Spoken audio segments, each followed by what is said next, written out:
Now we come to the another lecture, and I am going to read it. Axiom 11. Every actual contingent individual cause, there are infinite many uh, qualitative identical possible or contingent individuals. Divine power actualize exactly one of them. Axiom 12. For every actual contingent individual cause, there are infinite many qualitative identical possible or identical contingent individual causes. Divine power actualizes exactly one of the infinite many individuals. That means exactly one of them. Axiom number 13.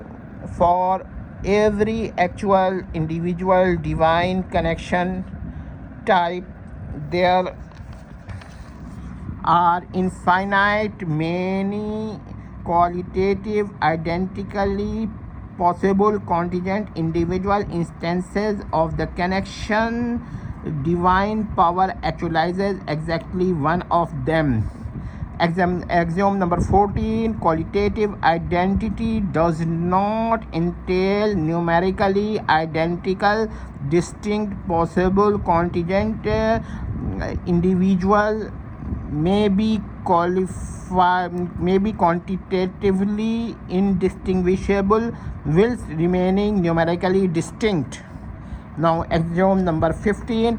For every class of quantitatively identical possible or contingent individuals, whether causes, effects or connections, exactly one individual is actualized whilst all remaining members are merely possible or contingent.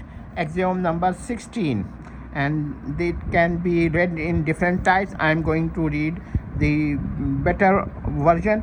Every actualized individual, whether a cause or an effect or a connection, is numerically unique in actuality,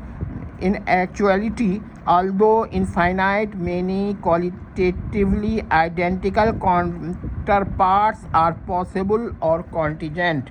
So these are the axioms. Now we come to the axiom number 17 and then 18. Given any infinite class of qualitatively identical possible contingent individual, divine power is sufficient for the actualization of any finite plurality of its numbers, however great. Will such a plurality may be arbitrarily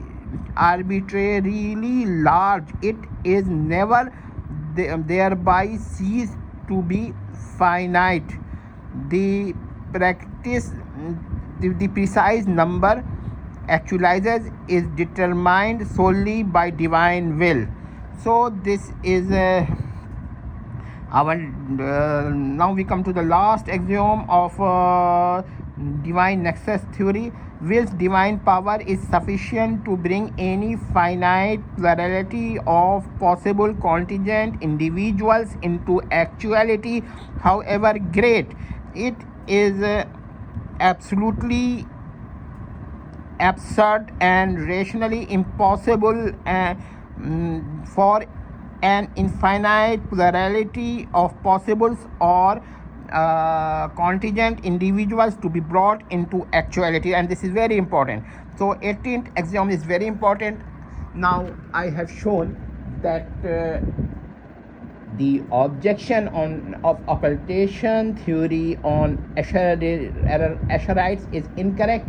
In some later videos, I will make more and more videos about the Asherites ideas. So I am not talking about Imam Ghazali, but I am talking about extreme Asherite ideas which are considered as the worst form by the opponents, but I have shown that they have misunderstood the Asherism. So even the extreme Asherite position, their is a connection, and that connection is the divine, the connection of the divine essential attribute of power.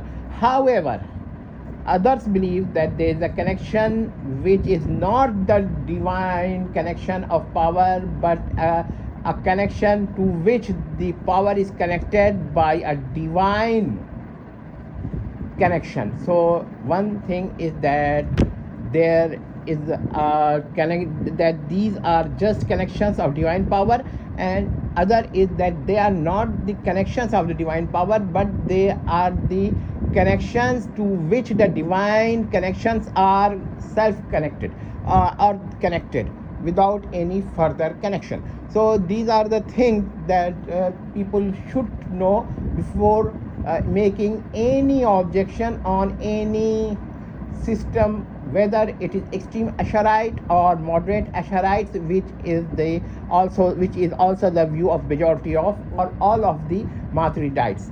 And Imam Ghazali is amongst the moderate Asharites. So the difference is subtle, but it still exists.